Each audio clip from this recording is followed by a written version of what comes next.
Eco warriors? Seriously? Harkle's being slammed for using a 7-car convoy to travel a total of 200 feet. Hello, everyone. Welcome back to the King YouTube channel. Well, folks, I'm sure that you have seen the latest news about Meghan and Harry's little trip to New York. This time, there was no near catastrophic car chase. Thank goodness they were safe. And I guess that's because they used a 7-car convoy to travel a single block in New York to go from their hotel to the event. I just love this headline from GB News. Absolutely ridiculous. Meghan Markle and Prince Harry branded clowns after show of eco-hypocrisy. Eco-hypocrisy is about right, but hypocrisy is what we have come to expect from the Harkles after all. I gotta tell you, I am a little disappointed in the NYPD for agreeing to give those two security, because in this article, we learned that, quote, the pair were flanked by New York Police Department patrol cars as they headed to the World Mental Health Day Festival for a talk. I am not surprised that the Harkles chose to use the NYPD for their selfish purposes, but I am a little bit surprised they gave in to them. Maybe I was being naive, but I had this dream that when Meghan and Harry came to the NYPD and the mayor of New York and started issuing all their ridiculous demands, that the mayor and the NYPD would tell them exactly where they could shove their demands. Would that not have been a beautiful thing? We keep waiting for somebody to finally state the obvious to their faces, that they're irrelevant, they're unimportant, and of course they don't deserve this high-priced security that's paid for by taxpayers. But unfortunately, my friends, I have to report that it wasn't this time. Now, I'm not going to give up hope that it won't happen sometime in the future, but this time it looks like the NYPD relented. Royal commentator, though, Charles Ray, is not having any of it. So he spoke on GB News, branding the two of them clowns. He said, it's an utter farce. This is a 7-car convoy who had to travel 200 feet. It is absolutely ridiculous. We all know what happened in May when they claimed they had an almost catastrophic car chase, which turned out not to be true. We keep on hearing these two about the planet, the climate, and everything else, and yet they take 7 cars to this event. In contrast, we have the Prince and Princess of Wales turning up at a similar event in Birmingham, and guess what? They didn't need a 7-car convoy. Oh, maybe we're being too hard on them. After all, how is anybody going to know how important the two of them are if they didn't show up in a 7-car convoy flanked by police patrol cars? I mean, you wouldn't want somebody to think that they're commoners or anything. It's not as if they left the royal family so that they could be treated as ordinary citizens, right?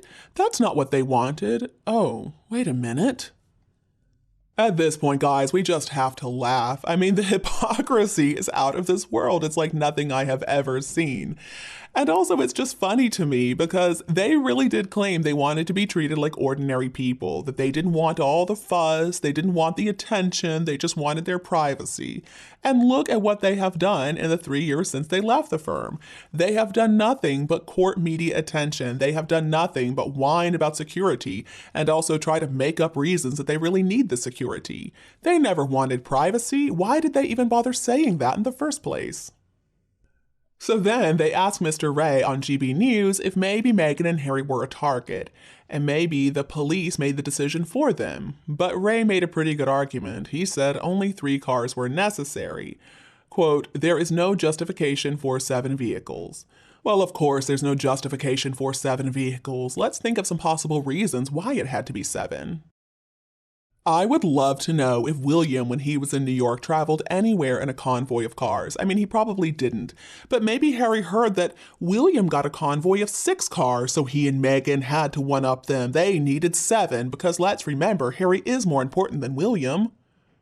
Or maybe we can trace it all the way back to Harry's painful childhood when his brother got more sausages.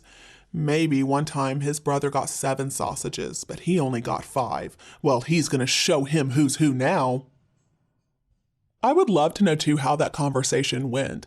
I wonder if the NYPD was like, all right, we'll give you 3 cars, and the two of them were like, oh no, that's not enough, we're terrified, we need more than that.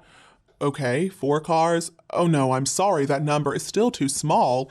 And then somehow they finally get to number 7. I mean, seriously guys, what excuse could they possibly have for having a convoy like that to travel a block, a single block from their hotel to the place where the event was held?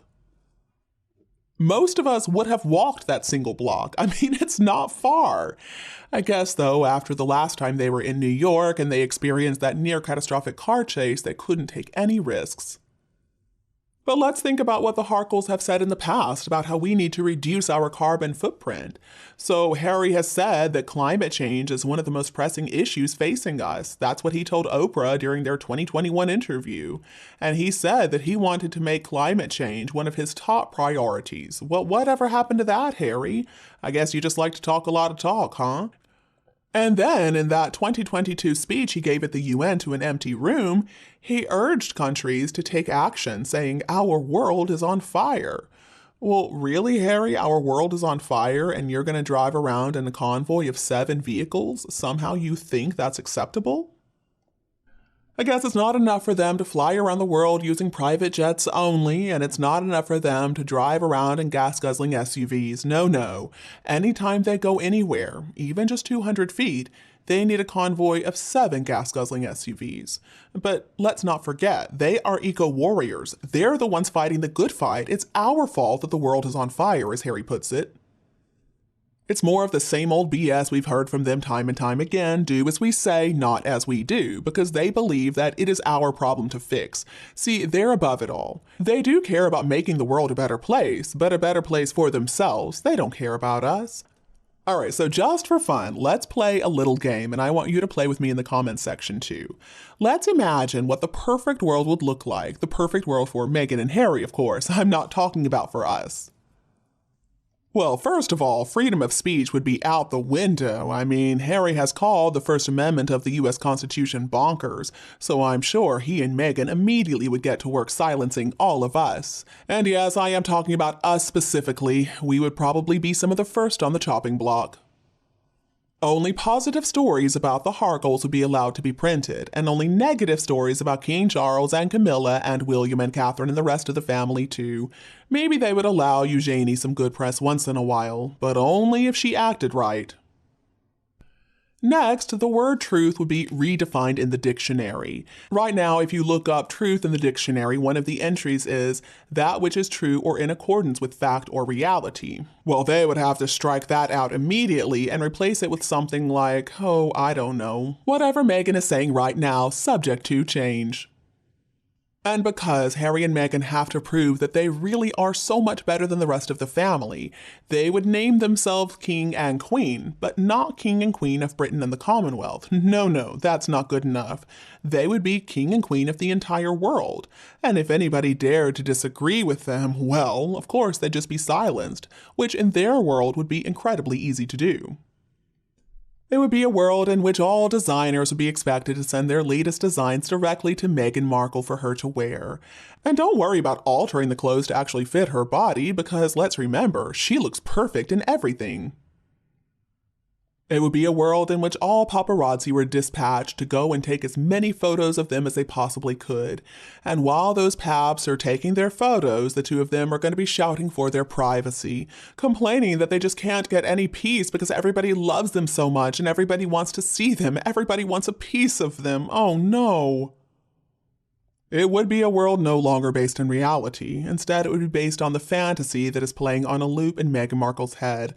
The one where she is a beautiful princess, a queen actually, and everybody bows down to her. And oh yes, we would be expected to do exactly that wherever she goes. We would have to kiss her hideous toes. We would have to compliment her, telling her that she wore it better than Catherine. Don't listen to the haters, Meghan. You really are a strong, independent, feminist woman. And yes, you're right, Catherine is eaten up with jealousy of you. It would be a world that I'm pretty confident in saying none of us would want to live in, so thank goodness this is just a fantasy in that delusional woman's head. Honestly, folks, the world we're living in right now is scary enough. I don't even want to think any more about what Meghan's world would be like. But I am looking forward to reading your ideas about what Meghan's world might look like, so please leave me your thoughts in the comments section. And before you go, don't forget to like and share this video with anybody else who would enjoy it. Please don't forget to subscribe to our The King YouTube channel to get more updates in the future. Thank you so much for tuning in. Have a lovely evening, and we'll be back to see you tomorrow. Bye. I love you all.